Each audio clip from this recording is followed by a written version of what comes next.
Hey, everybody.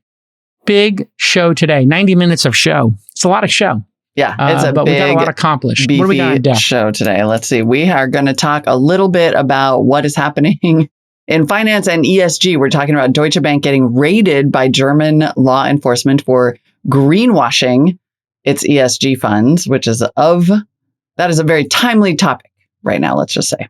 And then we touch base on Fidelity marking down their investments in Stripe and Reddit.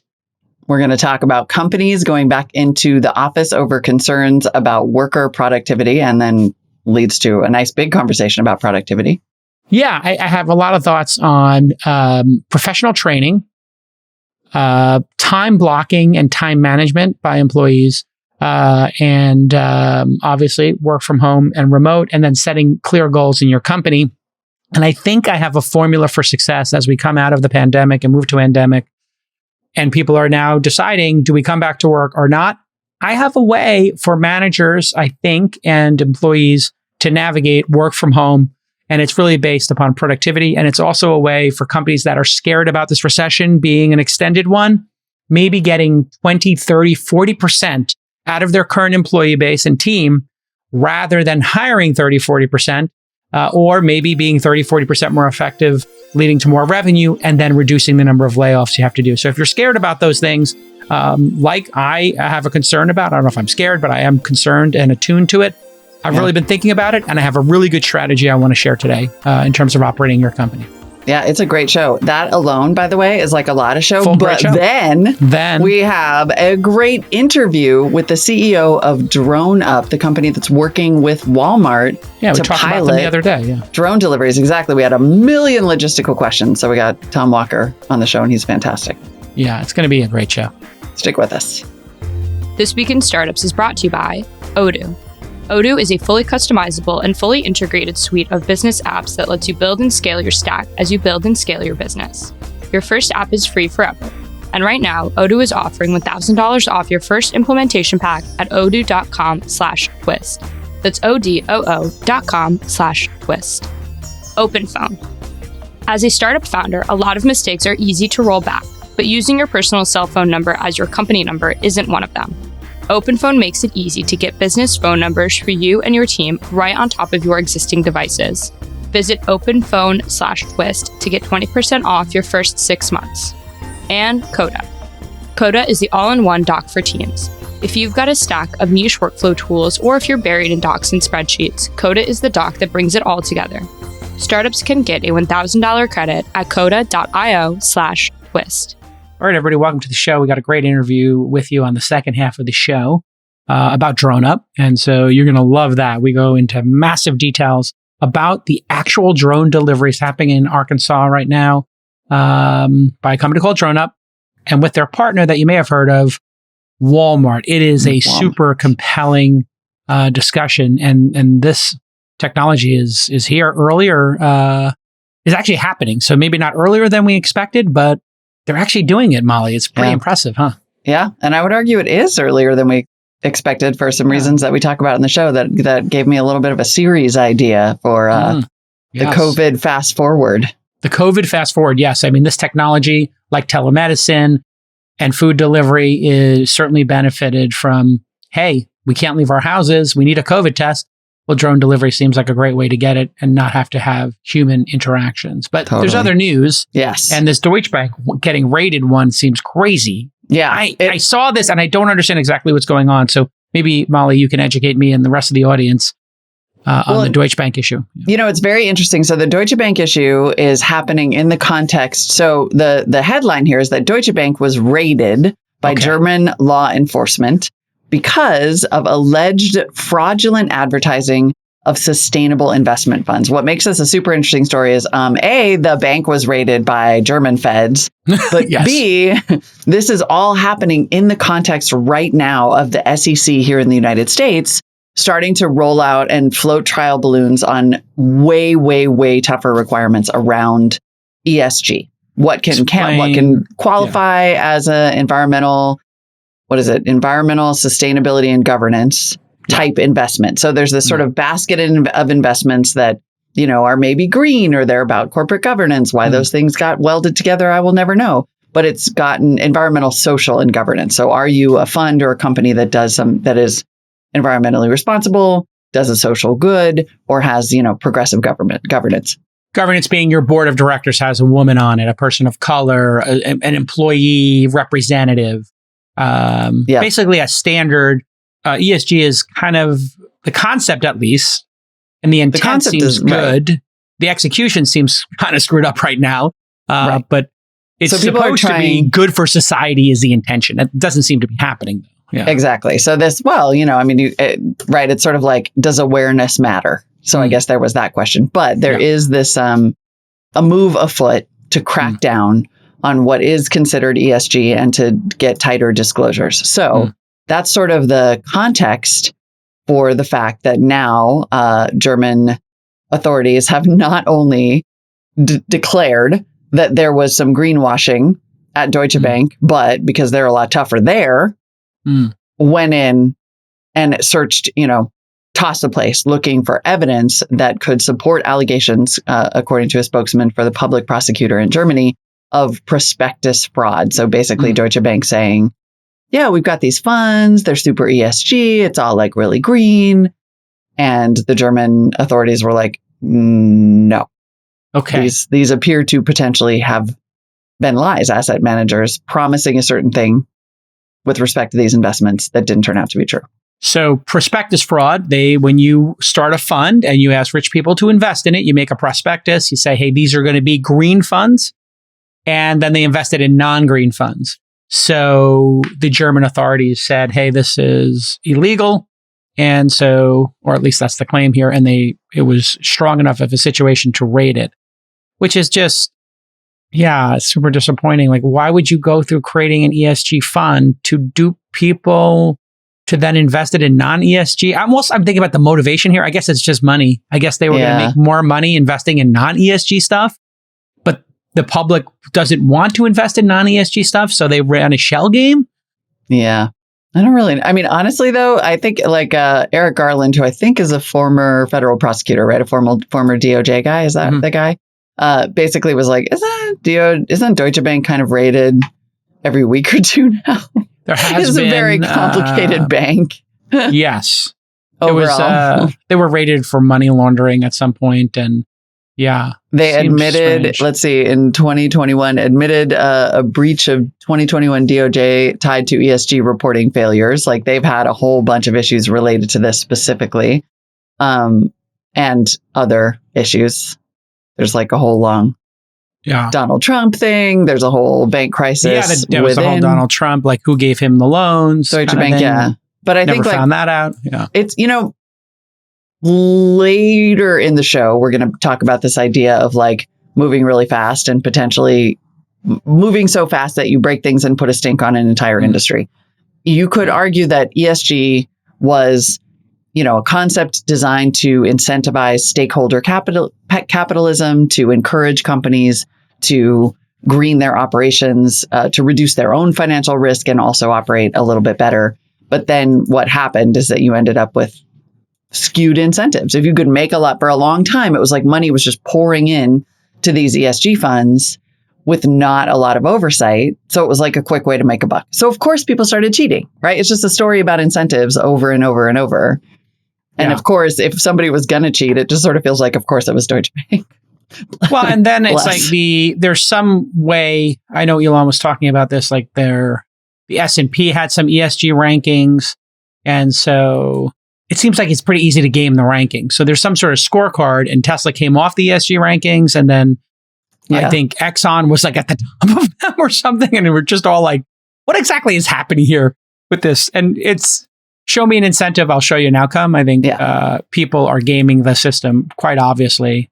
And these ESG things feels like a giant grift and fraud, and the people who are making the money from it are lawyers. I mean, there are bigger grifts and frauds, to be clear. Well, I'm sure. But I mean, when Exxon is gaming it, like they're producing all the oil in the world and burning a hole in the ozone layer, and they're at the top of the rankings. I don't know how this makes sense. So anytime these regulations come out, I've seen it like the attorneys and the accountants and the consultants seem to really clean up.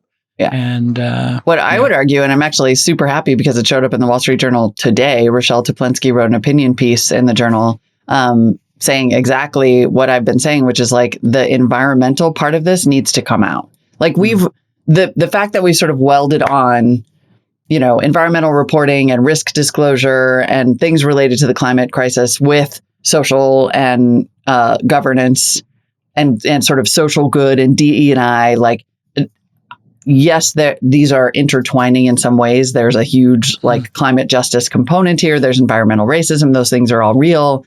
But the fact is, like, as companies pursue risk disclosure, climate neutral policies, net zero, goals, that's all business.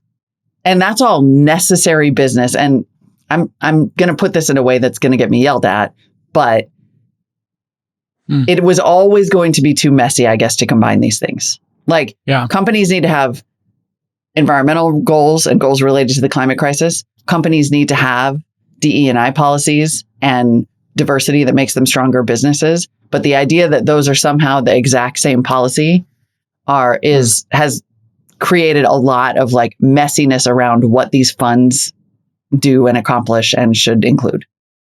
Yeah, these seem like separate issues and they should be changed. Listen, right now, capital efficiency and extending your runway is more important than ever. So how are you going to do that? Well, one easy way is to cut costs and run all of your SaaS apps on one platform.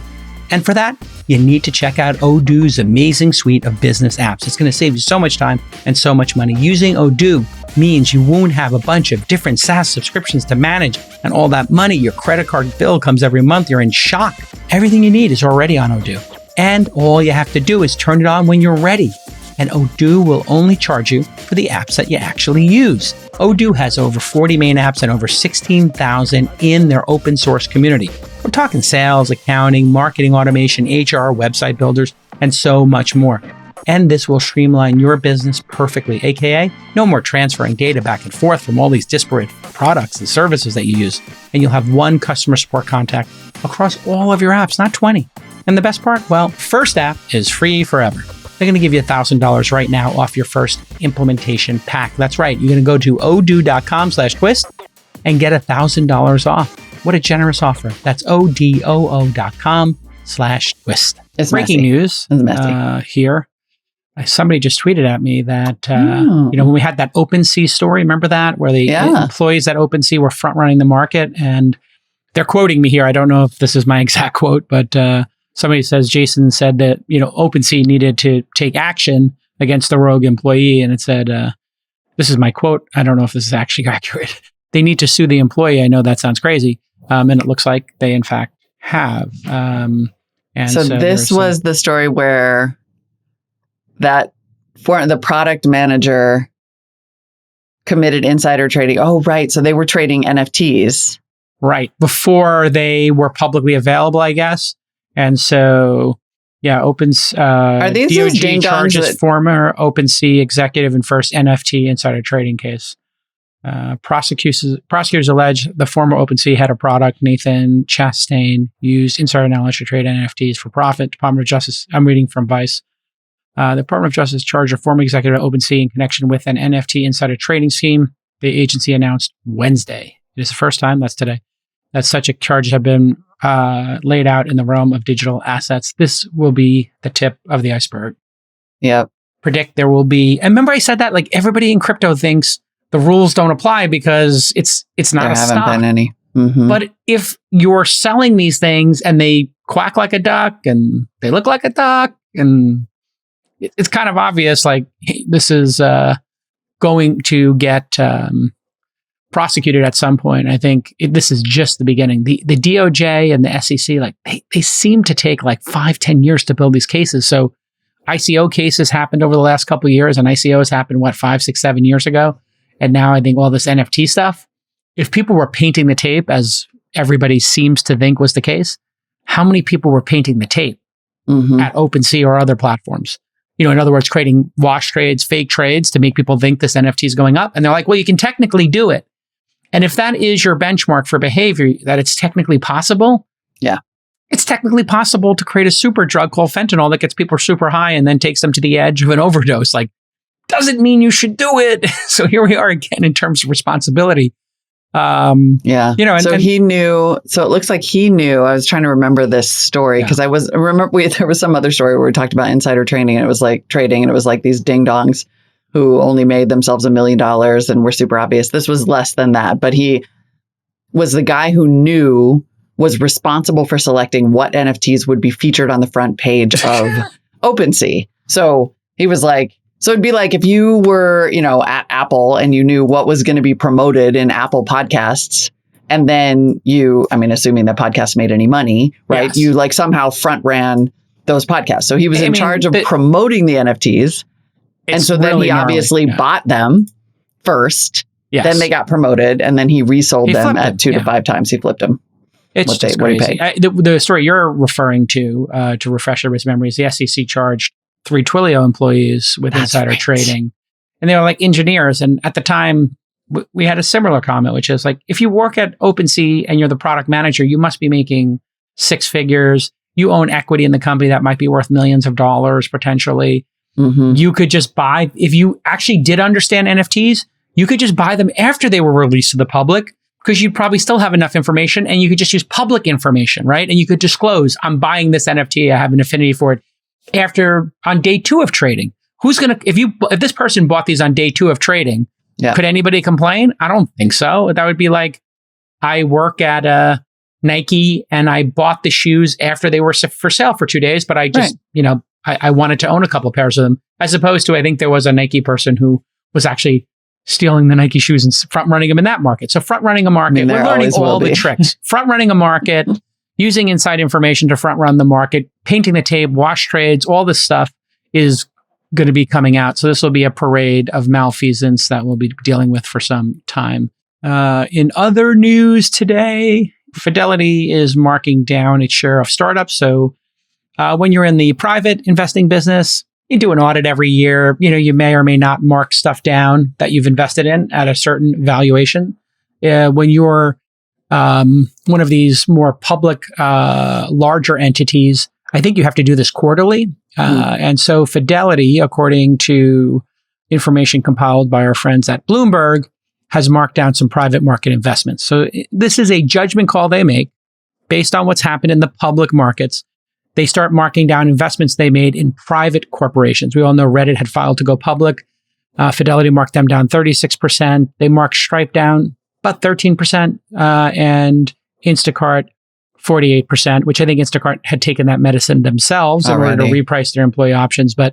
And so if you look at dollars per share, looks like Reddit peaked in Q3 of 2021 at $62 and now is at $39. They're actually, because these are going to be public companies, are obviously talking about the actual share price now.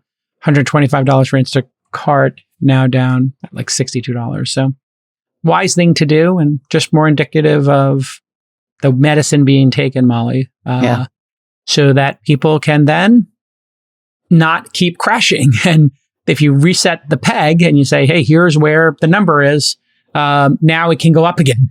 So you take this hard medicine and, hey, your house isn't worth what you thought it was, is what's happening here. In these public markets, it happens quicker. In a public market, it happens instantly because it's an open market. In crypto, it's a 24-hour market. It happens instantly. In private companies, these type of investors, the Fidelities of the world, have to report. They have a higher reporting in their funds because they have large other institutions in there, I guess, and they do it quarterly. So this is just more proof that public valuations that are reset are impacting private companies. But you'll notice these numbers are slightly lower than what happened to public companies, which went down 50 to 85%. So you don't see 50 to 85% here. Right. Totally. I want to have a longer conversation about marking in our BC Sunday school. But yes, what it shows is that the contagion, the virus is spreading, if you will forgive a really unfortunate metaphor. That rumors of a downturn have not been exaggerated. Yeah. We were talking earlier about productivity and the remote work sort of train ending for certain folks. Apple went to 3 days a week. They had some resignations, but we haven't heard anything since then. And so people are going back to work. I was on a couple of phone calls this week or the last 2 weeks, and people were on the Zoom from their offices. which is a weird experience. Yeah. When 3 people are in the window, you're like, whoa, what are you all doing in the same Zoom window? There's 3 of you. And what is this background Are you of at a a party? conference? And they're like, no, we're in our conference room. You are the ones who are at home. And so all of a sudden, this is getting real. And actually today, I have to make a decision, Molly. I'm going to need a little bit of your help here. I have a board meeting at 2:30 that I can go to in person. I love this company. Incredible. It's one of our top performers. I also got my parents in town, my brother. And they invited me to come to dinner with the board, which we haven't done in like close to 3 years now, over 2 years with the pandemic. So I'd have to leave my house at 2 for the 2:30 board meeting, hour and a half board meeting. Gets us to 3, 4 o'clock. Then we have a 5 o'clock dinner. So there'd be an hour of like work I could do independently in a conference room somewhere. And then dinner 5 to 7. So 2 to 7:30, maybe I get home. Looking at a lot of time out of the house, but I'm kind of missing people and I want to go. But my mind goes to productivity. It's probably, if I did go to dinner on my own, if I had dinner on my own or with my parents, that would be an hour anyway. So this looks like it adds 2 hours, 3 hours to my day of extra stuff. Do I want to give up 2 to 3 hours? Am I looking at it the right way, Molly? Or should I just be happy to see humans and build bonds? What should I do? know. I don't. I think this is going to be the question of the future because, I mean, you know how I feel about time, right? Like I am murderously protective of my time. I call it unobtainium. It is the most precious substance in the universe. No more of it can ever be created, and so on and so forth. And so constantly for me, it's this question of ROI. Like when I convinced Marketplace years ago to let me work from home, it was by saying like, effectively, you pay me too much to be in the car an hour and a half a day. Yeah. That's a stupid use of your money. Yes. And when I'm in the car like during prime news breaking hours. Right. It's like noon on the East Coast, 4 or 5 on the West Coast. Yes. That I am useless to you instead of live on the radio. Like that's just not a good dollar for dollar, like they say in public radio, challenge. And I sort of feel that way about these opportunities now too. And I've gotten increasingly stingy about them. It's like, what is going to be the long-term payoff here? Now, relationship building, often worth it. But if you already have a relationship, what are you going to lose by not going? Like I think that's like, writ large, that's like the question that we're all asking ourselves now. Will I be more productive in the office? Will some employees be more productive in the office, but others won't be? Yes.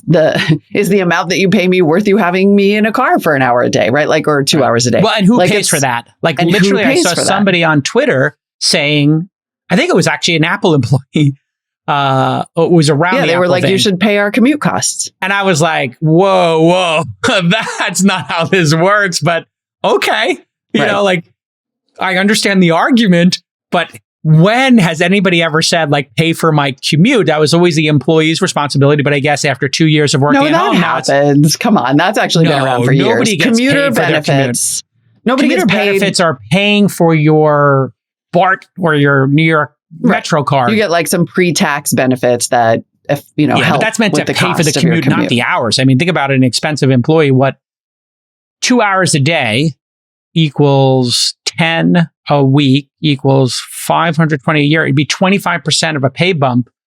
Everybody would be getting because it would be 20% more of your day. Think about 25% more of your day, 8 hour day plus 2, 25% more. So if it's $100,000 employee and you paid for their commute, it'd be $25,000 to pay for them reading books or listening to podcasts. It's like, right.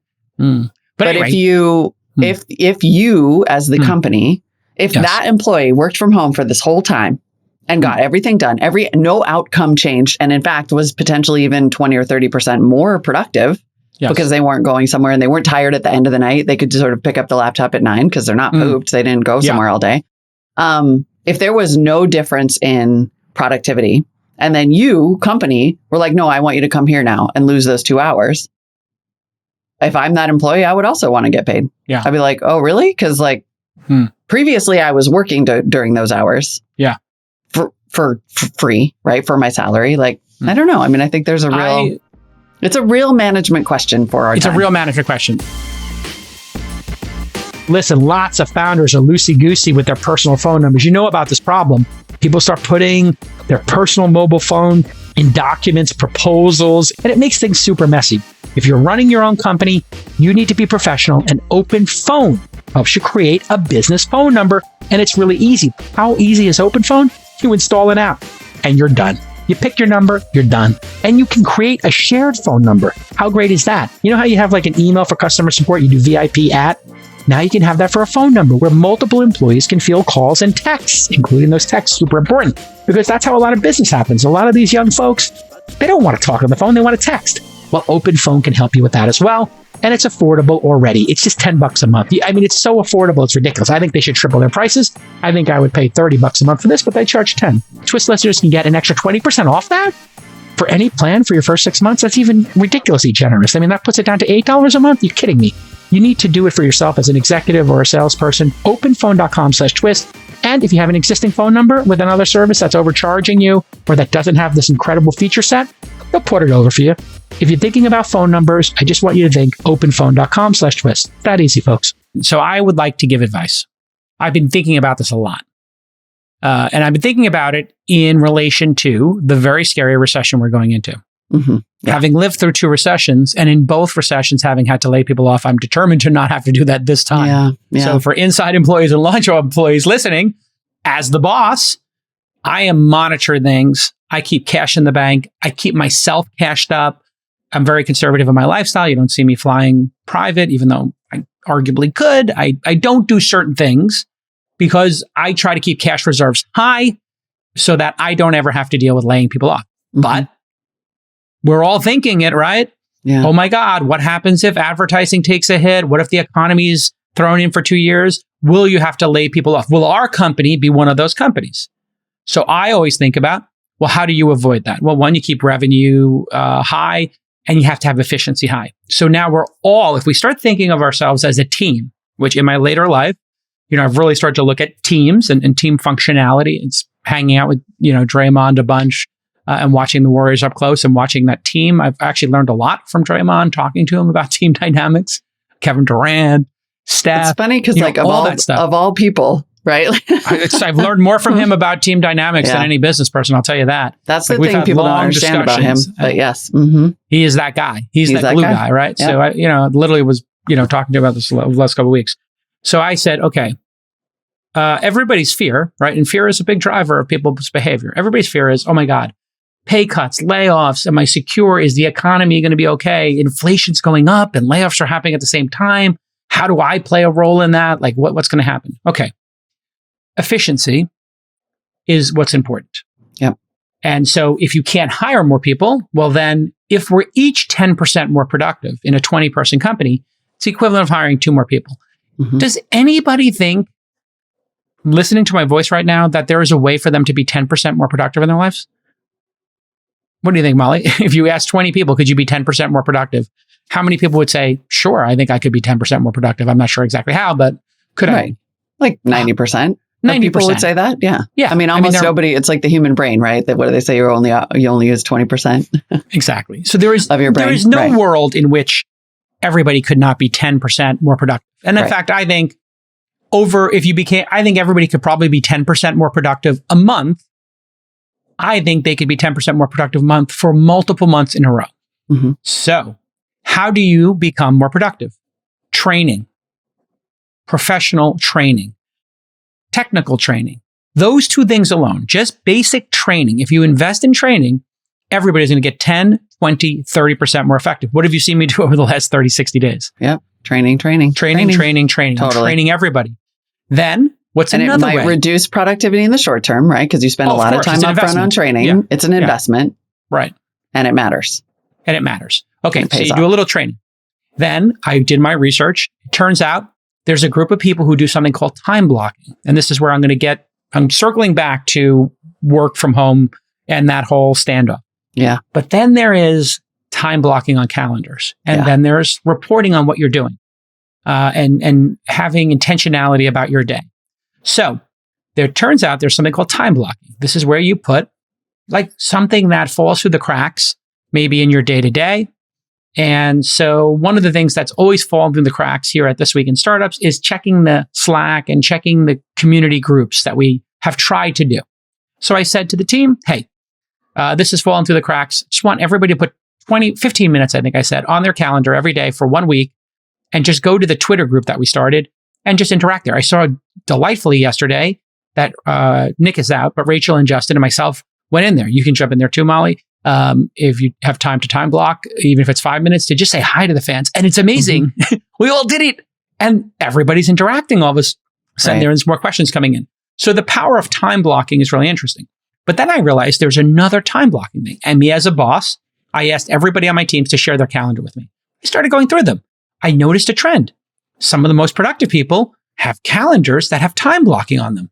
And I was like, oh my Lord, what a really interesting thing. And then I saw some people maybe who are younger in their careers, they don't even know what time blocking is. Yeah. So as but another example, I said to Rachel. Well, let's explain too. We mean not just, so I use time blocking for focus time. I also use it for things that are in my life that have to occur so that everybody knows, like, this is pickup, this is drop off, that kind of thing. Yeah. But parenting. you can be parent. Well, yeah, but also like parenting during work hours, right? Like, hey, this is gonna, this is happening. Yeah. Some people literally I encourage them, like, you need to put exercise on your calendar. Yeah, I just started that. Like, it's actually really important. And it's not only wellness. I skied 40 days last year. I skied 40 days because I put on my calendar. You block it off. Every day, 12 to 3, don't put meetings here. I'm going to try to get on the mountain in that window. Right. And do 2 hours is what I was doing. And then I'll do meetings until 7:30. So I opened my meeting window after that. Right. Totally. Yeah. And the thing is that it's sort of like, this is where I'm like obsessed with make a list of everything that you do every day, because then you start to realize the things you do every day that you didn't think were work that could be on your calendar as work. Yes. Like, if you're a person who, like, most of what I do here is talk here and then have meetings. And I found myself in the trap of like almost every salesperson or EVP that I know who like has meetings all day and then is like, I have a lot of work to do at night, because they're like, I didn't do any work today. I just talked all day long. And so then it turns out that there's work you have to do. Like, after we have an investment meeting with somebody or a founder meeting, you got to like organize your notes, not just take them, but put them all in the right place. Like, how and share them with people and come to a determination. Do you want to move this company on to the next step? That takes a decision-making time. Right. Yep. So it's post-meeting time. There's post-meeting time. Then there's decision time. Then there's time to answer emails. All of that can be a calendar entry. Yes. And so you don't want to put silly stuff on there, but having some intentionality. What this makes you think about as an individual, I found, was what actually am I here for? What's the priority in my job? Right. Clearly the priority in your job and my job, to be on air and to do this podcast 6 days a week. Then there's another piece, meeting with the companies, but there is another piece, which is also, hey, we have to make a decision about these companies. So if I'm taking a 20-minute introductory meeting, which we all know goes to 30 or 40, there needs to be another 10, 20 minutes for me to organize my notes. Yep. So it's really, even with a 20-minute introductory call, it's probably an hour of total work. Yep. Yeah. And it goes to a half hour, and there might be another half hour or maybe 15 minutes of writing it all down, and there might be 15 minutes of prep for the next call. So you put all this together. The thing I realized was, as a manager of a business, my anxiety went way down, because I realized, wait, there's some more resources to capture here. And maybe I haven't done the best job telling people what the priority is. So if people do time blocking, not in an egregious, like, I'm doing email for this hour, I'm doing email for this hour, I'm doing email for this hour. It's like, okay, email and Slack. Like, there are some jobs where you got to get through a lot of emails. Actually, mine is one of them, because my emails many hours. I put literally Friday afternoons of email. Oh, really? Yeah. The whole, like, I try to have no meetings on a Friday afternoon, because otherwise you're literally drowning. You've been introduced to 7 great companies by other VCs and you have no clue, because it's on page 3 of the inbox, Yeah. So getting through, that was exactly where I was going. Cut me off the pass, which is my email box has the next 50 companies we need to meet with. So I do need to get in there for half an hour every day. And just sort them. I mean, it's literally just sorting them. Do I know the person who introduced me? Do I need to respond? All that stuff. Yeah. So putting this all together, I just had this great realization that there is a way for this to work for both parties. Managers always have this fear that people are not doing their job. And that fear comes not from the 80% of people who are doing a great job in your company and all like that. It comes from the 10% who are bad actors, who are f***ing off and not doing their job. Please bleep out the F word. My mom listens. And then the other 10% are people who are just inefficient. And maybe in your company, it's 60, 20, 20. Who knows what the percentage is? But that's the fear you as a team member should know about what bosses are thinking of. That's why they make a snap decision like everybody come to the office. That's why, or 3 days a week, because they want to know at least they have some engagement going on. And there are other reasons to be in the office, like physically making products that are physical in the real world and collaboration and relationship building. But put it aside for a second. Let's just talk about getting rid of that fear that managers have. There's a very super easy task for this, which is if you're intentional about your calendar, you share your calendar with your boss and you say, hey, look, here's what I'm working on. Does this sync with you? Because I looked at our team here and I realized like the booking of guests or researching of guests, it always seems to fall way behind on the priority. So I said, Rachel, I don't want you on air for the show when we're taping. We'll have we only need one producer to be on air while we're taping. Right. You, the second the show notes are done at 10 a.m., get off the show. For this week, 3 hours of researching guests. I just want you to find us guests, rank them, and get to 10 a day. In 1 week, you'll have 50. And then I want you to tell us the 5 to 10 best. And I was actually going to ask you, Molly, to time bank maybe on a Friday, a little mentoring there of half an hour. Maybe you look at her results and say, hey, here's what I think of these guests. And maybe you pick your favorites and I'll put a half hour. Here's what I think. Or maybe we'll just do it all together. No, we have that. She and I have that half hour schedule. We have that tomorrow. We have that. It's on my calendar. It's on our calendar for tomorrow. We're doing it after the show. So this is also for managers. You have to look at your business and say, hey, what's not hitting the notes that you think you need to hit to succeed? Great guess. Obviously a big part of this. So I said, okay, this week you do that. Next week, Justin will switch into that position and then Nick will, and write us a night tight best practices page and we'll iterate on that. And then that'll be training because each person has a different way of finding great guests. So anyway, this is a long way of saying I'm examining everybody's productivity and through this different techniques like time banking and, time blocking.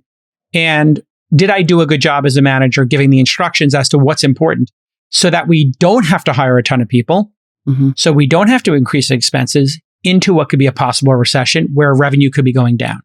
And so as a leader and as an employee, if you do think we're in a recession, this is a great way to avoid layoffs or to make the company stronger. And if management and employees start looking at it as a team, we want to win.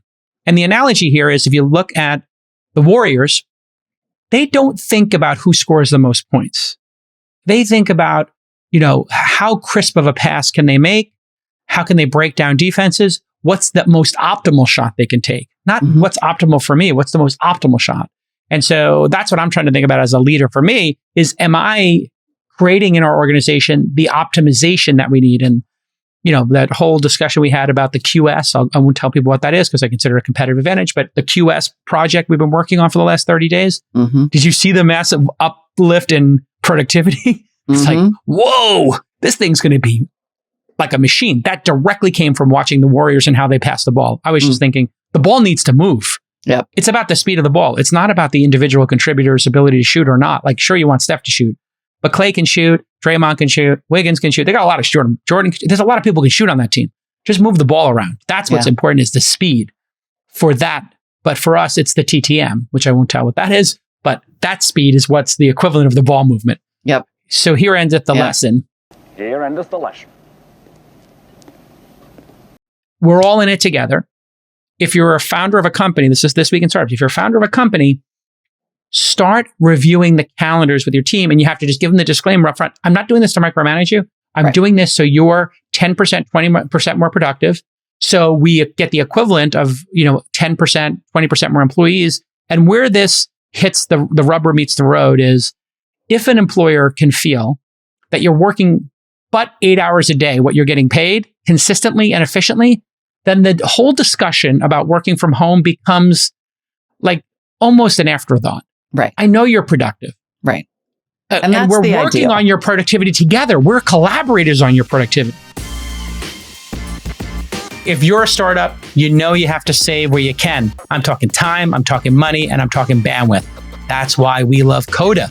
Coda is one document to rule them all. And here is a quick example. My guy Presh just made a beautiful template for investor updates that you can go and duplicate right now at thisweekinstartups.com/investor updates. Why should you send investor updates? Well, The more informed your investors are, the more engaged they will be in your startup. That means they're going to help you find other investors. They're going to invest more money themselves. Those are the two most critical factors. And maybe they'll help you find customers or help you with an exit. That's why you want to keep investors up to date. But people don't know what should go in an investor update. Well, we made a template. And Coda has a ton of templates, and you can just duplicate a template and get to work right away. It's almost like they do half the work for you. Coda works right out of the box. It's completely customizable.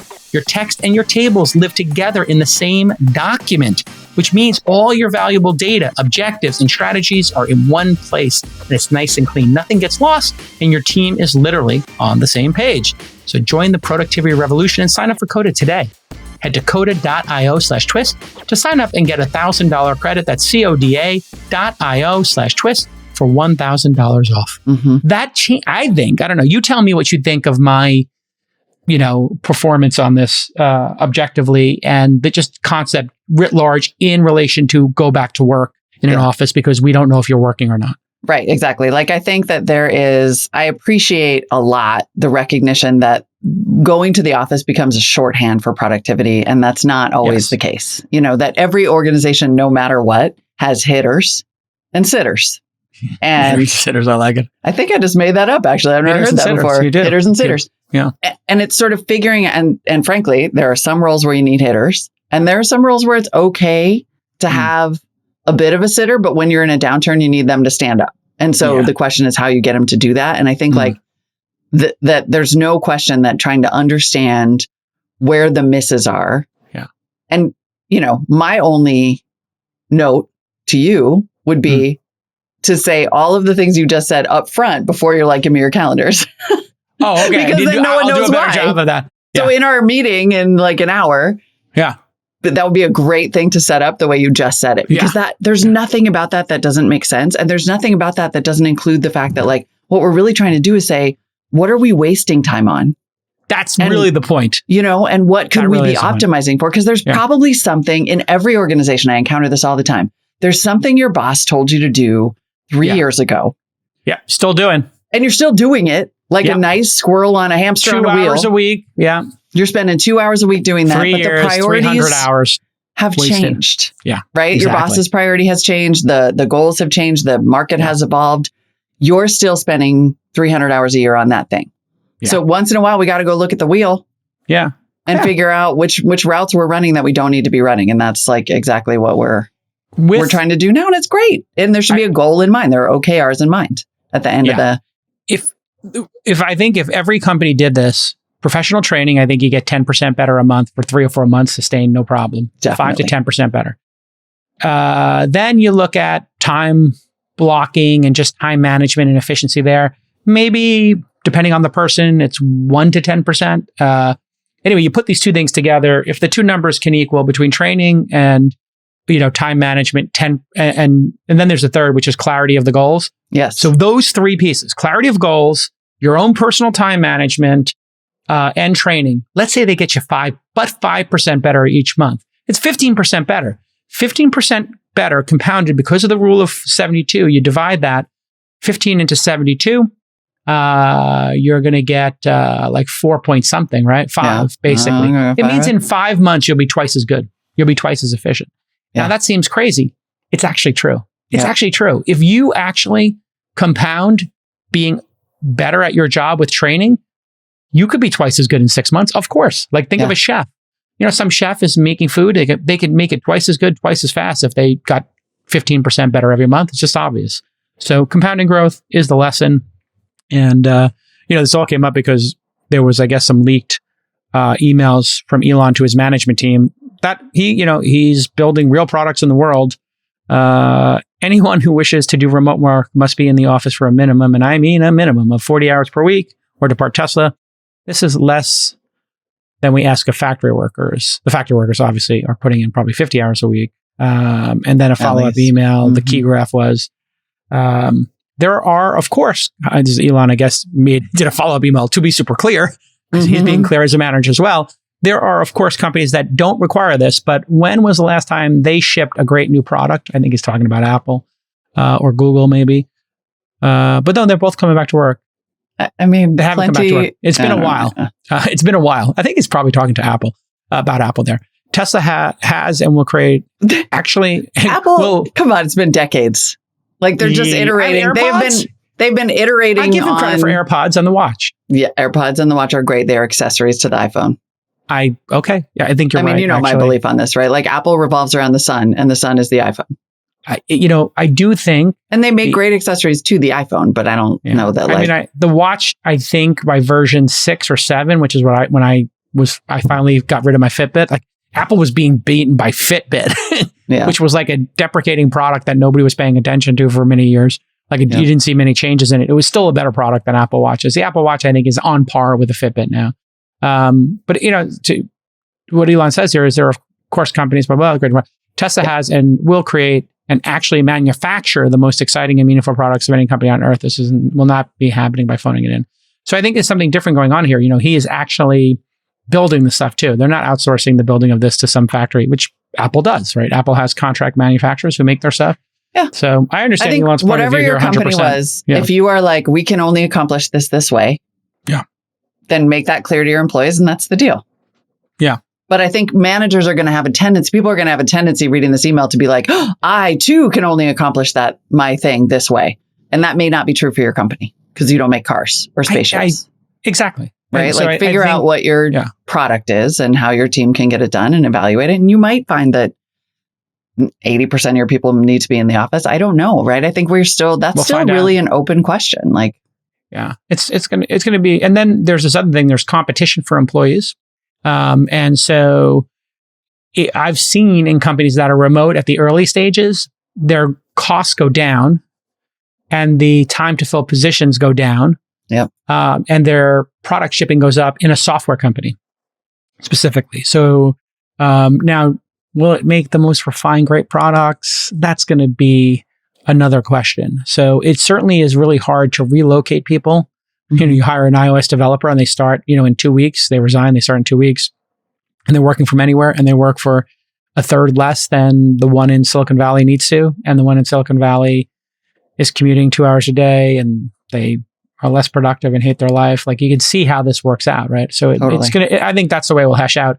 What I think is it's going to be different strokes for different founders. And right now, I gave it a lot of thought over the last couple of months as things reopened. Do I want to move back to an in-person thing? And I was like, for me, I think I want to try for the next year, 4 times a year, getting together and doing like serious team building, professional development for 4 days or 5 days.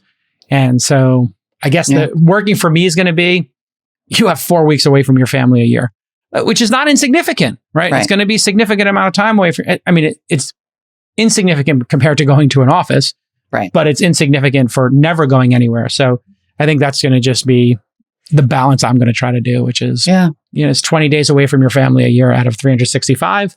It's a lot less than, going to an office every day. So I think so. Folks. A lot of rambling thoughts.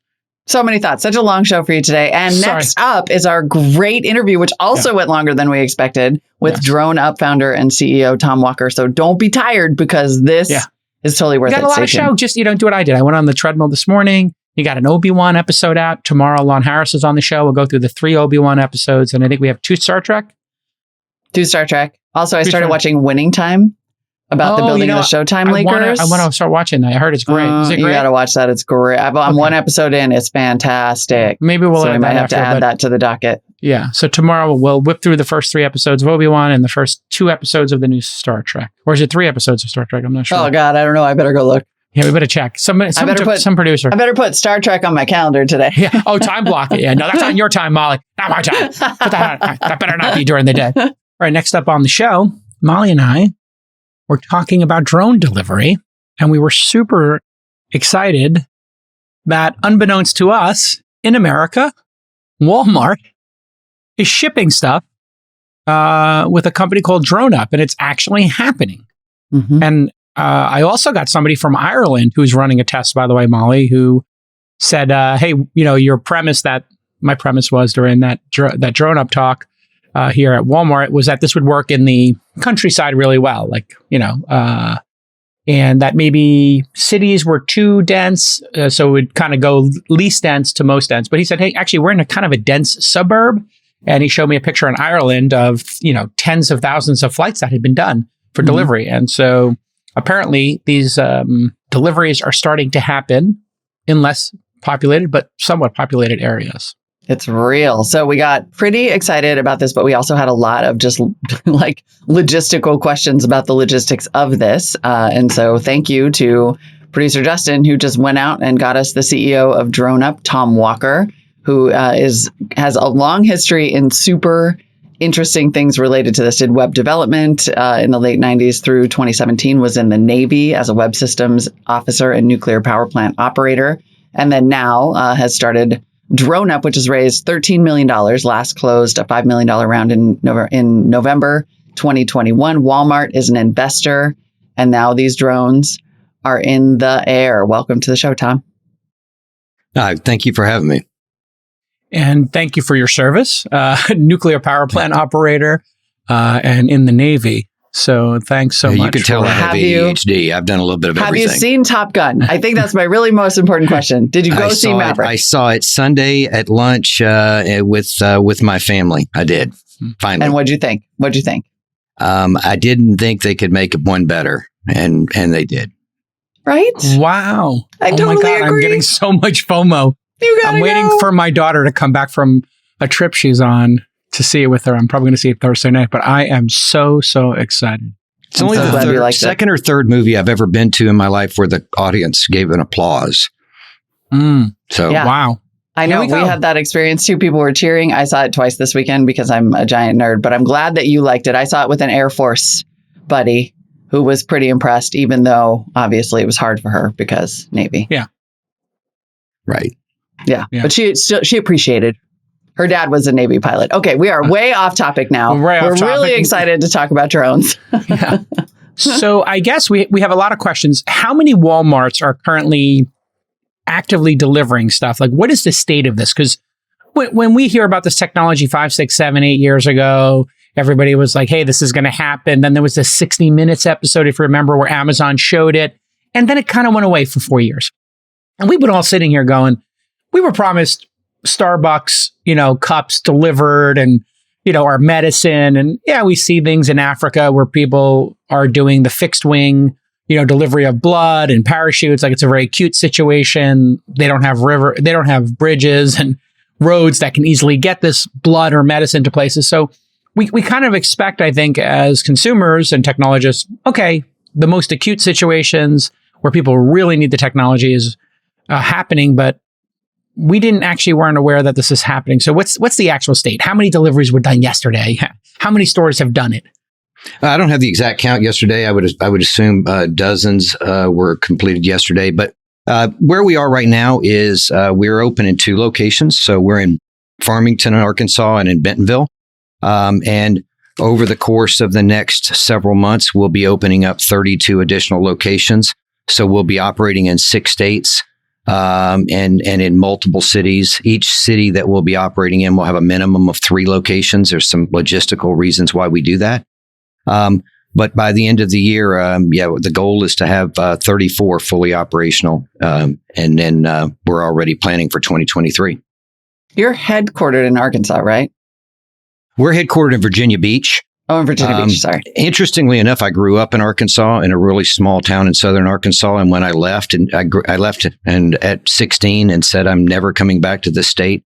And it's like the mob had just dragged me back. And then I realized, wow, Northwest Arkansas is actually a really nice place. And I didn't realize how nice it was. So we do have an office there, but we remain headquartered in Virginia Beach. Gotcha. How do consumers actually interface with the product? Are people being invited? Or if you have that Walmart, can you just click a button and say drone delivery? And then how do you communicate what happens next to a consumer and know, or are they pre-invited because you've looked at Google Maps and see they have a big enough backyard? How does one opt into drone delivery in Arkansas? Yeah, we like to say we're one of the only companies, if not the only company, that's doing store-to-door delivery 7 days a week, 12 hours a day. And it's not limited to a handful of SKUs. It's not limited to any particular, obviously within a mile and a half of the store, obviously is our range right now. Talk about why maybe later. But so you go to droneupdelivery.com and you enter your address, and it basically says whether you're eligible for drone delivery. And now, right now, that's separate. Over the course of the next several months, that'll be integrated into the Walmart experience, so that you won't have to kind of have two different experiences. But it's like any typical e-commerce order. You go, you put in your address. It checks a lot of conditions. It checks your location and where you are in the delivery area. It checks current weather. It checks if there are any type of issues going on, like first responder activity that could interfere. If none of those things are blockers for you being able to get delivery, then you can go on and search through the catalog. There's typically anywhere between 10 and 20, and in some of our larger stores, 30,000 items that are available for delivery. You place the order and pay for the order. Once the order is placed, typically in about 20 to 22 minutes, the package is delivered on your back porch. While we're en route, you get notified that the drone is en route. Please have all the children and pets and grandma in the house. And then once the drone is overhead, it lowers down to about 80 feet. It is visually inspected to make sure the area is clear, and then the product is gently lowered to the ground. The drone stays at 80 feet, and the product is gently lowered to the ground, set on the back porch, and leave. And in fact, because we stay at that high altitude, we've actually had people tell us that they didn't even realize the drone had shown up and delivered the product. So it's not noisy, it's not loud, it's not invasive. Wow. So can we back up to like sort of your origin story? What made you get into this space and make, inroads into Walmart this quickly? Well, I got into the space because I was in Best Buy one day and they had these drones for sale, and I started researching them, I was so enthralled that for less than a couple $1,000s, you could buy something in Best Buy that had more technology on it than the space shuttle did at the time. And so I actually bought one, took it home, and crashed it the very first day. But it was the information that the manufacturer shared with me in terms of how to analyze what had happened and what we had done. And I realized, wow, these are very, very powerful. And I believed, and my colleagues believed at the time, that drones were going to have an impact on society, positive or negative. And we wanted to make sure that we could do our best to ensure that it was positive. So I have so many pragmatic, simple questions about this. How this works. Here's one. How do you decide what route to take to somebody's house? Because I was thinking that these things would be great for cities, including VTOLs, the ones that carry humans, the vertical takeoff. I was thinking, wow, if you're in a city by the bay, like we are in the Bay Area or Sydney or New York with a lot of waterways, you can just fly these things over the water. If they fall out of the sky, which is everybody's big fear, safety, it just hits the water. No harm, no foul. In all likelihood, the chances of it hitting a boat are very low. So what route do you take? Do you go? I was thinking maybe you go along the highway so that if it falls, it hits a car, and that's more safe than not hitting a car. But maybe that's disastrous. So you go over, you plot routes that are over farmland. How do you route these for safety? I'm assuming it's a really good question. We don't do any routing, so our software is completely autonomous. So the only thing that we tell the drone is the address, and it knows where it's taking off. And so it dynamically builds a route based on a lot of things. Number one is there's certain areas that are flagged in the system to not fly over. Don't fly over moving vehicles. Don't fly over people. Don't fly over schools. Don't fly over parks. Don't fly over churches. So you're right. Water routes, our system will automatically take those routes. If there's not a water route, it'll tend to take rooftop routes because these things are not that heavy. So if they go down and hit a roof, they might do some shingle damage, but they're probably not going to hurt anyone. And yes, there is a possibility somebody could be standing on a roof, but that doesn't happen. And it also detects cell phones from the ground. We don't know who it is or that type of data, but we can actually detect cell phone signals from the ground. If we see a conglomeration of 3 or more cell phones, it'll dynamically route around them. So it's always attempting to obviate flight over people. And then it's using different altitudes and different directions. One other thing we take into consideration is environmental conditions. If we're carrying a package, we would certainly like the wind. We like the tailwind. It makes it more efficient. When we're returning, we'll fly into the wind. And then we'll also adjust altitudes based on what the most efficient flight altitude is for that particular area or environmental situation. That is fascinating. All that is happening automatically with software. So if somebody's having a backyard party or they're having a party in a park and there's 100 cell phones there, it's like, yeah, maybe I shouldn't fly over 100 cell phones. Pretty reasonable idea. That is incredible. What is the height they fly at? And what is the speed they fly at? And why do you pick certain heights or speed? So we have to stay below 400 feet always, because that's FAA regulations. There are certain areas that have different flight ceilings, like around airports and other things that have different flight ceilings. We typically like to travel about between 180 and 200 feet is our travel altitude, and then lower down and deliver from 80. We can deliver from as high as 200, but for efficiency purposes, we like to lower down to 80 feet. It gets us in and out of there in under a minute. The reason that we chose that particular altitude is we burn the most energy on takeoff and landing, because you think about these things, they're taking off. So the higher we go, we're burning 2% every 10 or 15 feet. So 200 feet is good, because when we're flying over neighborhoods, especially when we're flying at night and it's quiet, they can barely hear it. It's much quieter even than an aircraft flying over. So it's low enough for efficiency, but high enough to ensure the sound profile is not obtrusive.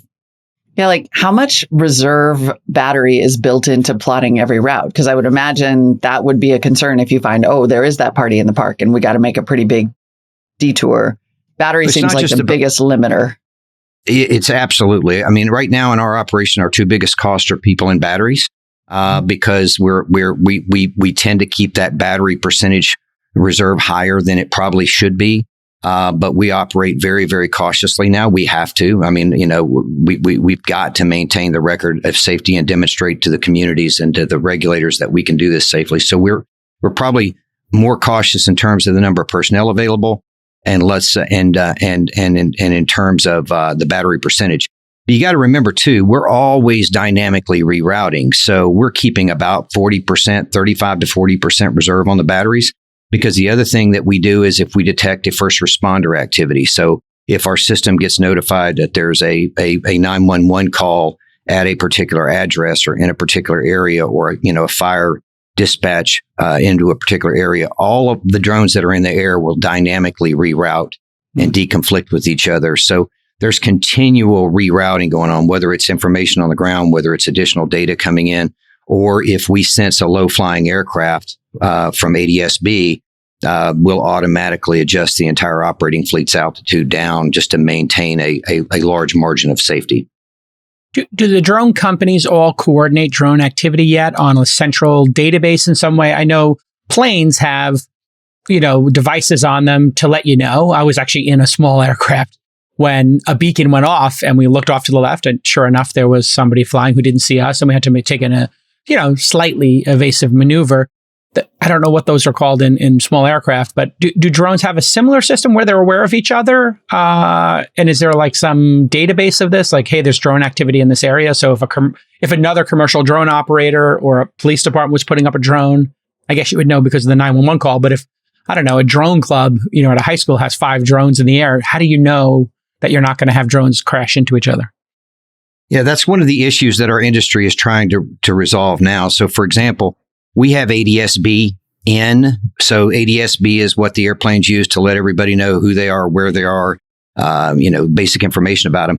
The FAA regulations say that drones can use ADSB in, so we can hear the manned aircraft around them. Now, that's also making the assumption that they all have it, and they don't. Some of the smaller private aircraft do not have ADSB yet.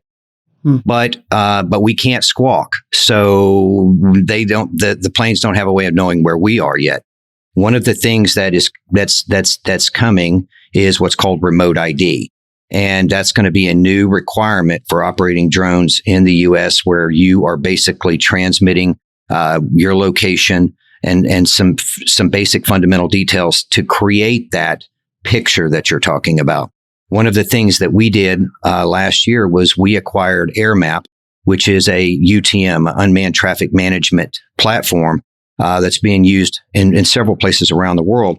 And one of the things that we do is we put all of our flights into that system, and we share that system. So anybody, public safety or the Department of Aviation or the FAA, they can see They can see where all of our flights are. And then the other thing that we're doing to try to help promote commercial growth and collaboration is we are basically allowing any of the commercial operators that are operating the same place to go in and reserve their volumetric airspace. So if they say, I need to do a commercial operation here, we let them go in and reserve that airspace. And then we dynamically route all of our delivery traffic around that space so that those commercial operators can continue to do their operations. And by doing that in certain areas where there'll be a high concentration of operators, we think that database, until remote ID is more fundamentally set, we think that will create that kind of airspace picture that you're talking about. We have to do that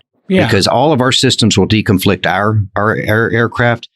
Most of the operators that we're seeing on the other side or theirs will deconflict, but we have to be able to deconflict each other. So you're building. Go ahead, Molly. Yeah. We're probably going to say the same thing. I mean, it sounds like what you're creating is air traffic control for drones, so that not only are you the delivery network, but you're the provider potentially of this future logistical hub for managing all of this traffic. Well, if you want to think over the horizon a little bit, I mean, you've got our drones operating in the air. You've got some of them are doing deliveries, some of them are doing drone services. You've got other drone operators in the air. Public safety and so forth. And then let's think ahead just a little bit to urban air mobility when now you've got air taxis in the air. And then that means you've also got air ambulances in the air. So it becomes not just a matter of deconflicting the airspace. It becomes a matter of prioritization, right? How do we, if it's an ambulance and this is a medevac, you've got to be able to clear airspaces and corridors for those folks to move quickly through there. Now, again, that's down the road a little bit, but we have to be able to figure out a way to not just deconflict the airspace for safety purposes, but allow certain aspects to continue in certain conditions and certain operations that just have to be stopped at certain times. Yeah. I love the concept, Molly, of there being like lanes. So like, Walmart's like, hey, we're going to be taking this lane out and this lane back. It's almost like a dynamic flight plan where everybody knows, hey, this drone should be in this approximate height, 180 feet. And then if a drone's coming back, maybe the drones coming back are at the odd numbers. So 190, 210, 230, which I think planes do when they're going, I believe, east and west. One direction is an even number, 31,000 feet, and the other direction is 32. So this has been thought of before and thought through. You have so much volumetric space in air that you can actually do really interesting general rules like that. Here's a question, Tom. Are you currently monitoring every flight? So, because we did see you have these like really interesting, almost like a tower, but it looks like it's on some sort of a hinge, and we were guessing what that is. And then you had a platform to watch the drones, I believe, or an operations center. The drones typically have cameras. So during this early period where you're doing dozens a day, eventually become hundreds and probably low thousands in the next year, I'm guessing. Are you having operators watch, the item drop, watch the route, and just how many humans to drones, watching stuff do you have if you are using humans as safety backups? We are. And so right now, under current FAA regulations, we have to have a drone operator maintain visual contact or a visual observer. Somebody has to maintain visual contact with the drone at all times. Got it. That is something that the industry, the FAA, Capitol Hill, everybody's working on how do we adjust those and lift the constraint on the industry so that we can kind of cut that back a little bit. Right now, it's one drone operator to one drone. There are a few of us who have waivers in right now to go one operator to 4 drones or 5 drones. From a standpoint of being able to scale without having to add that many bodies, that's going to be necessary. That is, I think it's 10725. It's an existing waiver that you can apply for. But our purpose in the tower, it is our air traffic control tower, the thing that you saw that looked like basically an mobile air traffic control tower. The reason that we do that is to give the pilot a better line of sight so that we can send the drone out further. So if you think about if you're standing on the ground at 5 foot, 10 inch eyesight, and the drone that goes out and has to land or has to go down below, you would lose it. You wouldn't be able to go very far. So we keep the operator's line of sight. The operator's eyesight is at 31 feet off the ground. And because the drone can go down as low as 80, but as high as 100, you can see how that gives us much better view and longer range. And then with, enhanced lighting and other things, we maintain a really good visual on the drone. So can one person watch more than one drone, or do you have to have, is it a 1-to-1 equation right now?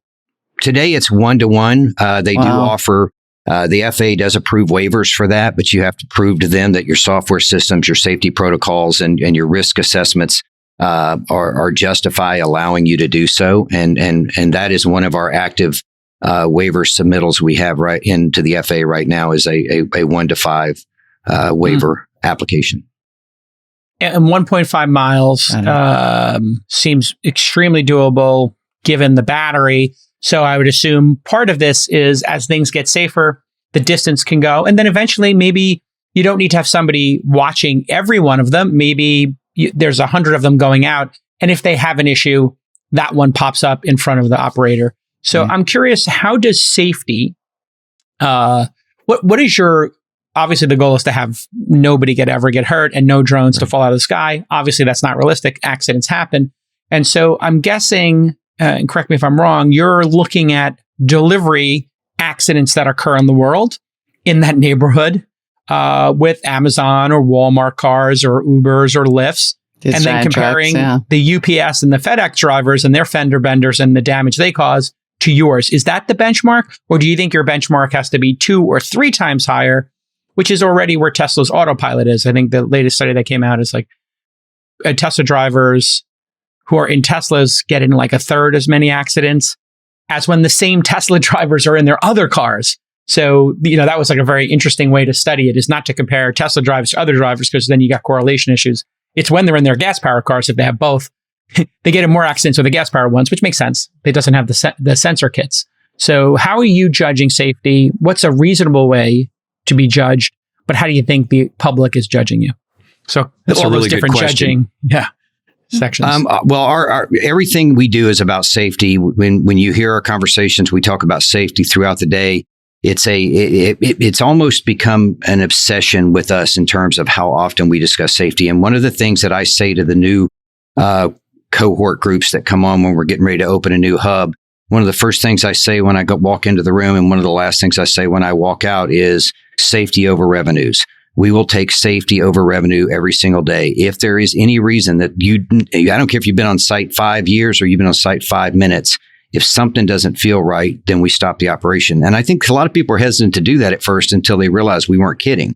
I think there's an enormous amount of pressure on it. We take the responsibility of having this opportunity to help move the industry forward. We take it humbly, but we take the responsibility of operating safely much more serious. And we look at that as the real opportunity to put numbers on the board. The problem right now, and I'm not being pejorative to the FAA when I say this, but we're being held in many ways to the same standards that crewed aviation, or we used to say manned aviation is held to. And so you start looking at the numbers of serious accidents that have happened by drone over the last 3 years, of the handful, and I want to say 5 or 6 serious accidents that have happened that somebody was injured. In every single one of those cases, it was the operator who got injured. I mean, doing something like, there was one where the drone just stopped responding, and so the guy decided to reach up and grab it and pull it out of the sky. Bad idea. And then another one where the tether, they couldn't rewind the tether, so they tried to pull the drone out of the air using the delivery tether. They're not our people, right? Just want to point out that not us. But it's obviously the real challenge, and this is what I remind everybody is, yes, we've got a great track record as an industry, but we haven't been flying 100,000 flights a day beyond visual line of sight, carrying packages in disparate environmental conditions and other radio wave signals and things that we may or may not be aware of. So what we have to do now is take this opportunity while we're in that smaller radius to, like I said, put numbers on the board, demonstrate that we can be safe, and also have the opportunity to deal with some incidents that we've had to deal with incidents. I mean, and we learned from it. I mean, when we started in the early days, we were using 915 megahertz to connect to the drones. Now, today, we have, multiple SIM cards operating over LTE with at least 2 providers and at least 2 SIMs per provider for reliability, plus, other types of redundancy that we built in. And so double, I think double duplex, even on the connections. Yeah. That's correct. Yeah. So multiple carriers, multiple SIMs per carrier. That's how we operate. What instances have you had that are challenging? Have you lost a drone yet? And what did you learn from it? So we've only of the heavy, duty drones, the ones that are actually in production in the field, we have lost one that was not in the field. That was here in the test facility in Virginia Beach. Because, when as we're rolling them out, we think we know what the specs are, but, we have a group here, inside of DroneUp that sole job is to find out what those limits really are, and what kind of things can go wrong. We'll put them in a scenario where we'll say, you've got to launch this drone really, really fast. We would never do this in the real world, but stuff like that to see what kind of things can go wrong. How do we catch these in risk cases where somebody might be going a little quickly? And that's what happened with one that we had here, but it was in the test field. It was in the test facility. And I say lost it. I mean, it's being repaired, but they did an unplanned, altitude, drop event. Yeah. Got it. I really want to come on a field trip and see the drone test pilots push them to their limits. What is the speed now? And because I've seen these things back in the early days when they were uncapped. They didn't have limiters on them, and I saw these things doing 70, 80 miles an hour, I think, and it was terrifying. So, is there a limit that the FAA has put on speed? What do you think the right speed limit is? Because it would seem to me that going fast means the shorter the trip, the more safe it is because you have less time in air, less things that can happen? Or is there some sort of curve of speed to safety and there's some optimal speed to safety? Because does going faster make it less safe or more safe because it's a shorter trip? I don't know. What have you learned? I think the FAA, we don't go anywhere near this speed right now. So I think it's 100 miles per hour. I'll have to confirm that. But, none of us, we maintain about 25 miles an hour is about our maximum flight speed for a variety of reasons that are important. One is efficiency, battery efficiency. 2, let's start back with safety. At that speed, there's always the ability to take control, alter route, do whatever. Also at that speed, we found out that at 101,000 flights, we haven't had a single incident with a bird or something flying in the air. And that's a big deal for us, right? Because when I was in the Navy, it was all about coming into port and not hitting a whale. Here, it's all about not hitting a bird. People say, well, you don't want to hit the bird because it'll bring the drone down. It might. Probably not unless it was a really big bird with the drones that we're operating, but it's more about wanting to minimize. Look, part of the benefit here is that we're operating on batteries. There's no emissions from the drone. So let's go ahead and be one step safer, and let's try to do our best to protect the environment and the critters that were flying there before we were. Yeah, totally. Great. One last sort of big picture question related to all of this, FAA regulations, battery technology, adoption, consumer concern. What do you think that the time horizon looks like for this to be something that is totally commonplace when you're ordering online? If you'd asked me that 2 years ago, I probably would have given you a much different answer than I'm going to give you now. But I think part of the test, I used to joke until that 2 years ago, you had a better chance of getting hit by a stray golf ball in your bathroom than you did the news running a positive story about drones, right? Everything was negative. Yeah.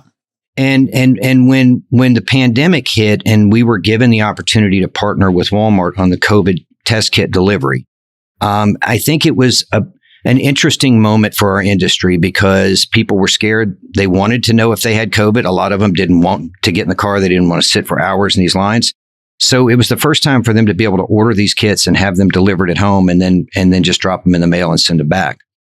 It was amazing the number of people who even during the COVID test kit delivery in Cheektowaga and North Las Vegas and Texas and El Paso, who wouldn't drive up to the store to get tested, but would order the COVID test kit, have it delivered, and then drive to the store to tell us how amazing the experience was. and And I think that's when we really started to see a shift, and people went, well, they're not loud. They're not noisy. We explained to them, we go in and we do community outreach, and we tell them we don't record any video while we're flying. We don't take any pictures. Even when we first started, we were taking a picture of the package just to show it's delivered, kind of like an Amazon driver does. So you'll get a picture that says delivered.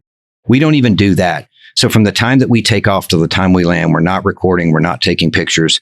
And we tell the communities this. And I'll tell you, in Arkansas right now, we have people who drive up to the hub every day and ask, when are you going to be able to deliver to my house? When are you going to be able to deliver to my house? And we'll tell them and they'll come back. But to your question on when it's going to be commonplace, I think it's going to happen a lot more quickly than people think. I mean, here's what we've got to overcome. We've got 3 different drones that we're working with right now. We've got these drones right now that you're seeing the pictures of. Those are being replaced next month by another drone. That'll have about a 3 to 5 mile range out and back. And we'll be able to go a little bit faster. The next generation drone that's coming out is not a quad. It's a totally different drone. And that's going to have about a 90-minute flight time, and it'll be able to travel at about 80 miles an hour. So holy cow, that sounds like a super game changer. Pretty awesome. That means you're going 20 miles away. But it's great that we can go that fast and that far.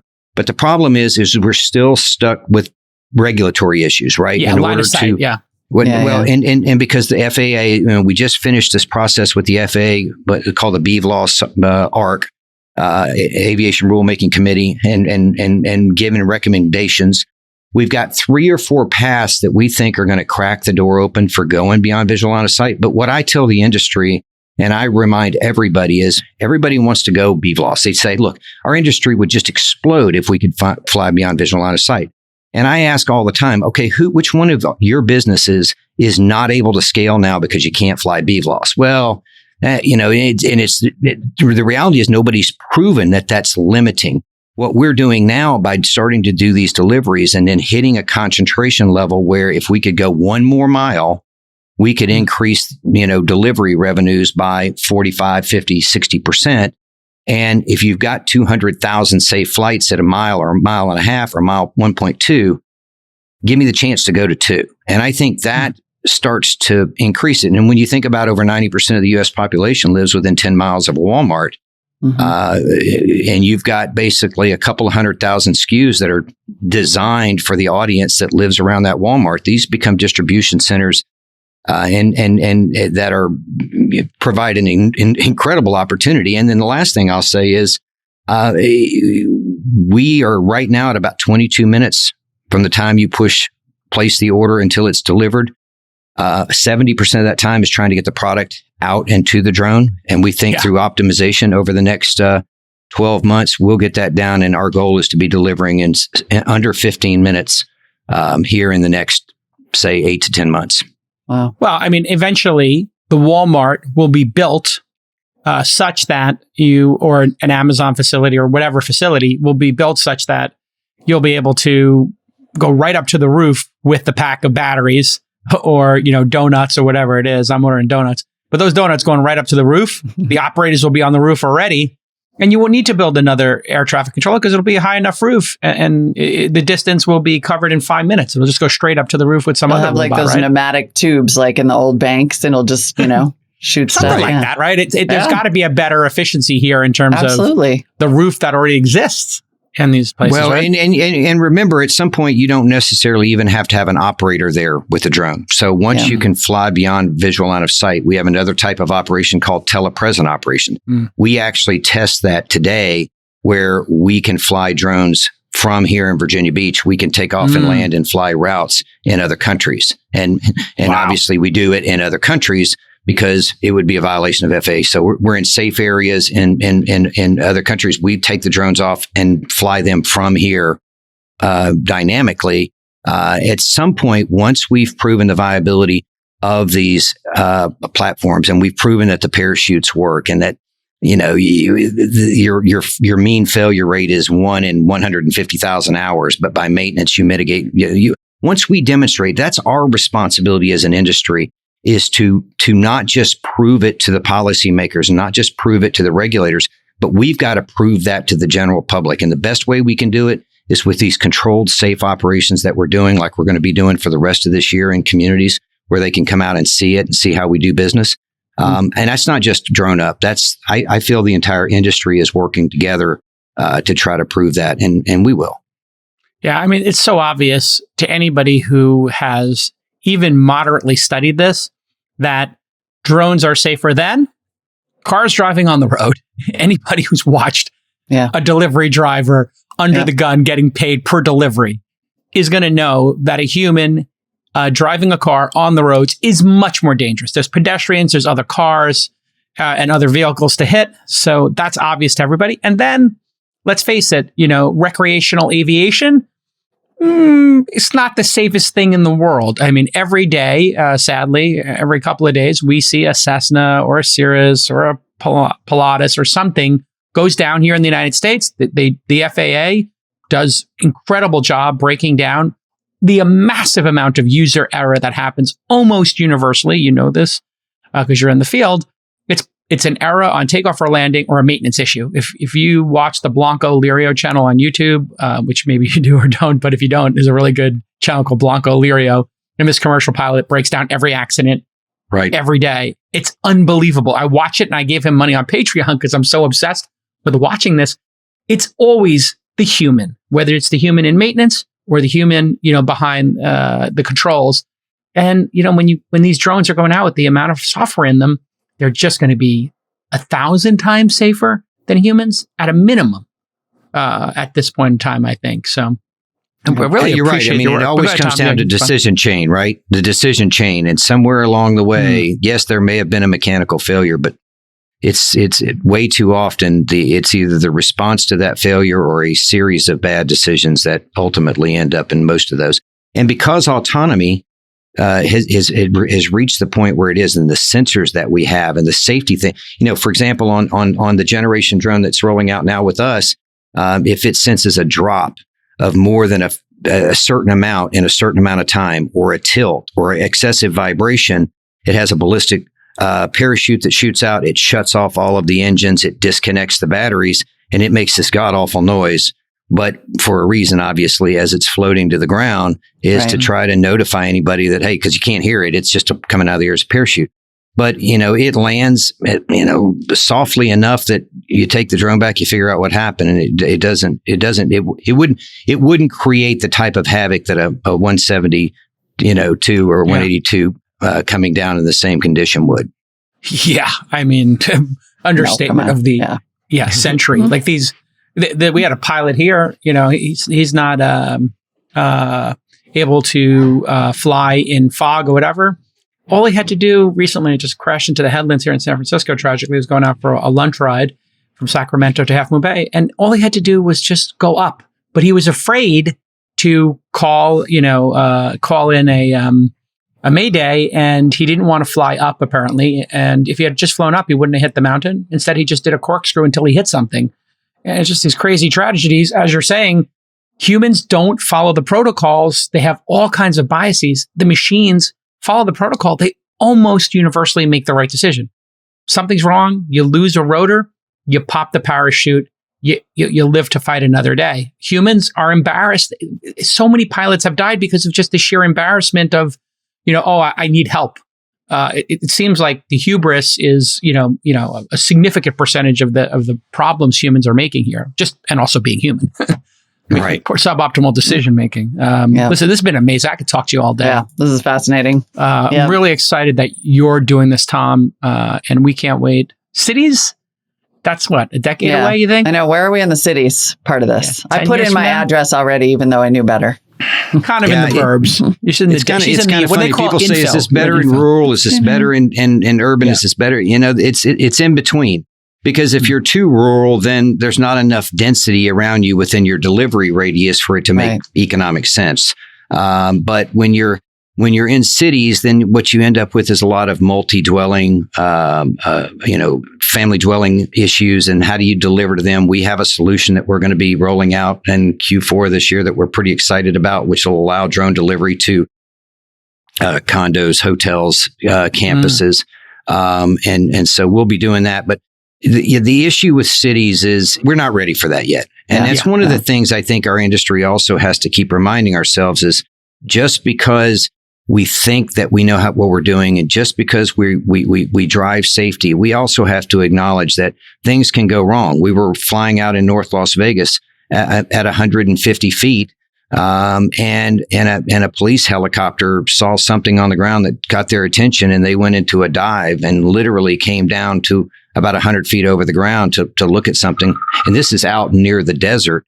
And if it hadn't have been for the quick reaction of the pilots and the systems realizing what was going on, could have had a tragic end. The question is who is responsible for that? Well, technically, the helicopters out there have a floor they're not supposed to go below. So the situation generally, back to your point, is who has priority in the airspace, and how do we figure out how to mutually respect those lines that drive that safety? But in the meantime, we have to do the very thing I taught my troops in the military, and that is be ready for the unexpected, because like the great philosopher Mike Tyson once said, everybody's got a plan till they get punched in the mouth. So we have to be ready for that. Yeah.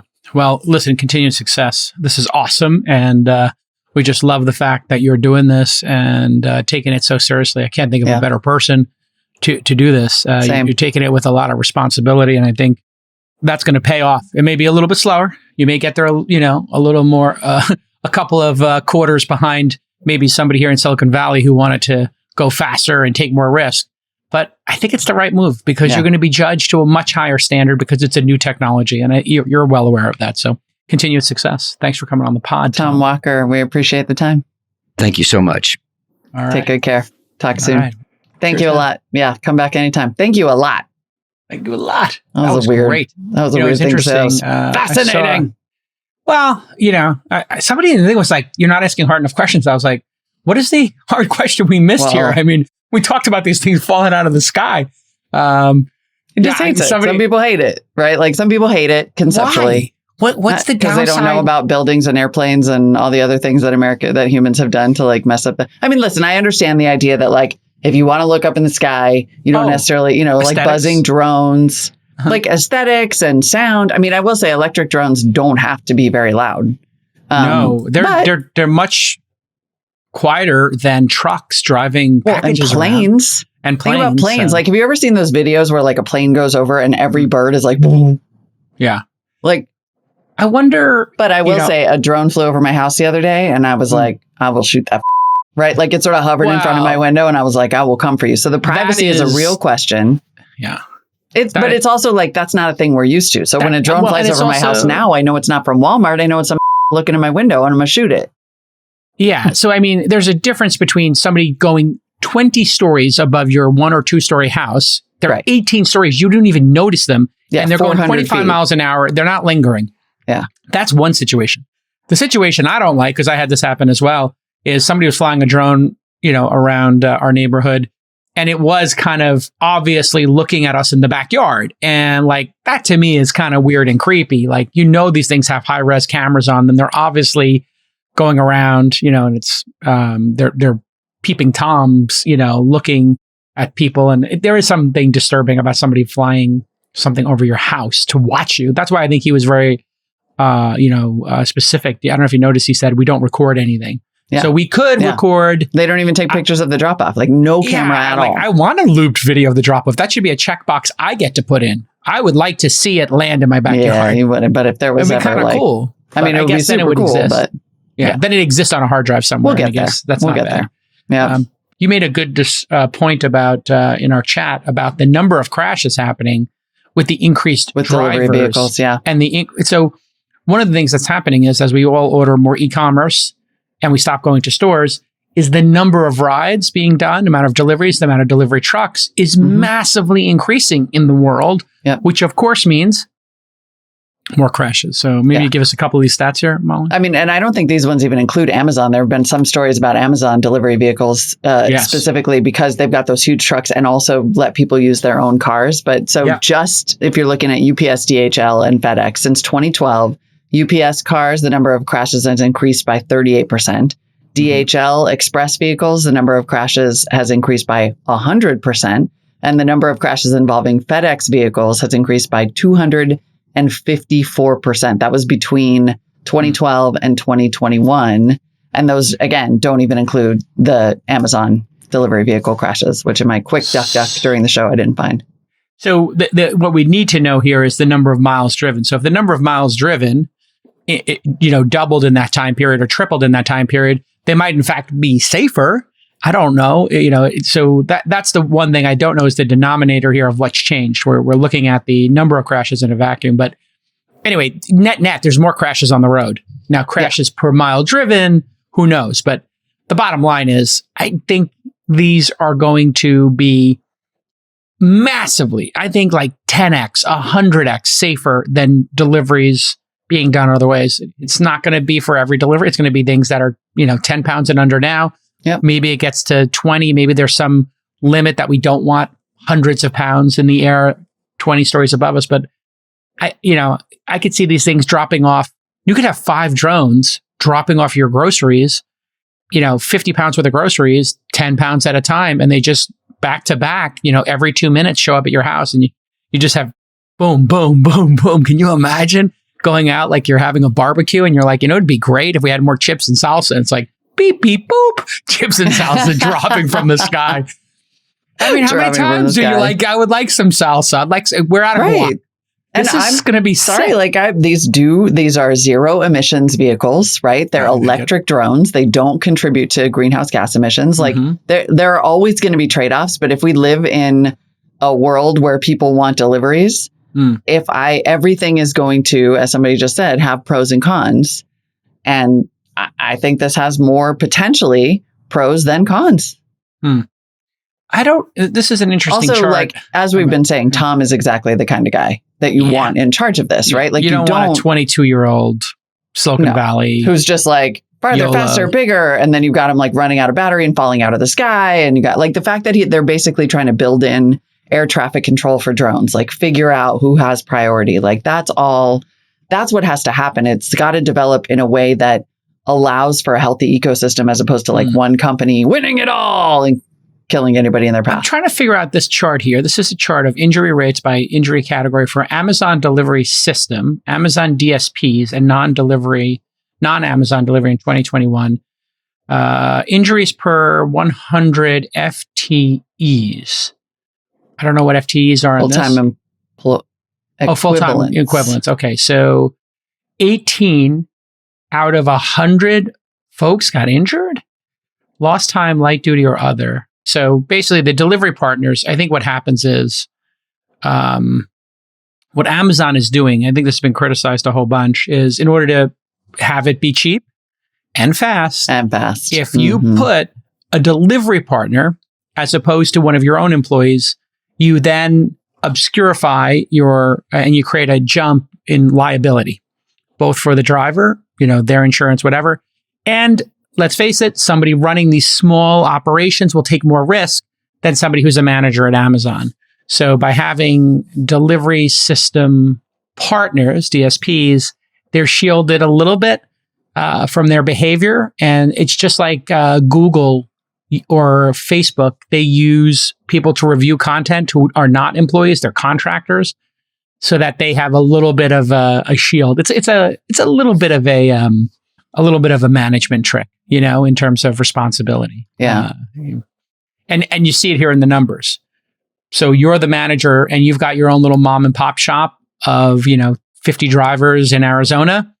You're trying to make money. You hire people for less. You demand they go faster. You don't pay them overtime, whatever it is. You skirt some rules and you increase performance, but then also increase injuries. So BuzzFeed and ProPublica did a big story back in 2019. I knew that there was something about this that talked about these Amazon delivery vehicles and the deaths that they were causing. And I mean, I think it was like they'd been involved in 60 accidents in 1 year, maybe 13 fatalities. I mean, it's if you actually it gets to our exact point. If you prioritize speed and cost efficiency overall, you're going to get people killed.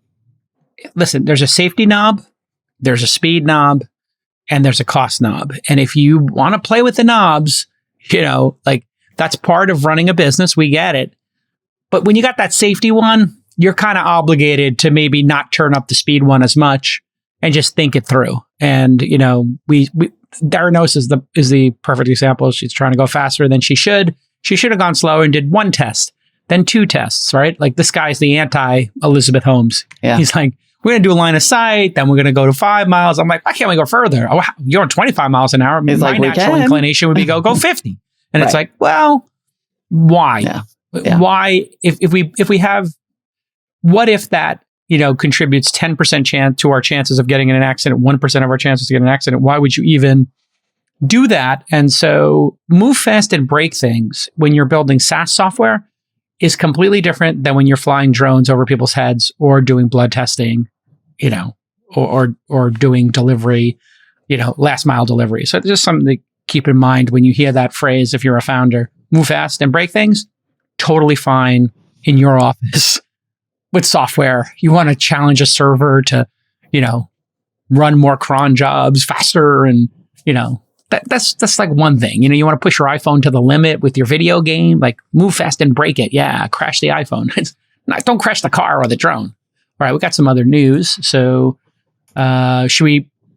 All right, everybody. Hope you enjoyed this discussion. Obviously, we want to hear more of your thoughts on what you think, right? Do you want a drone delivery in a town near you? But I can say that for my part, at least, as we have said ad nauseum, big fan of Tom Walker. Big fan. Yeah, like it. And Great show. if you want to suggest any We Live in the Future content, producers at thisweekinstartups.com. We always love when founders out there and fans of the show give us ideas for things for We Live in the Future, things that feel like science fiction, but are becoming, science reality. More real every day. Yeah. So definitely put in the subject line, We Live in the Future, or WLTIF.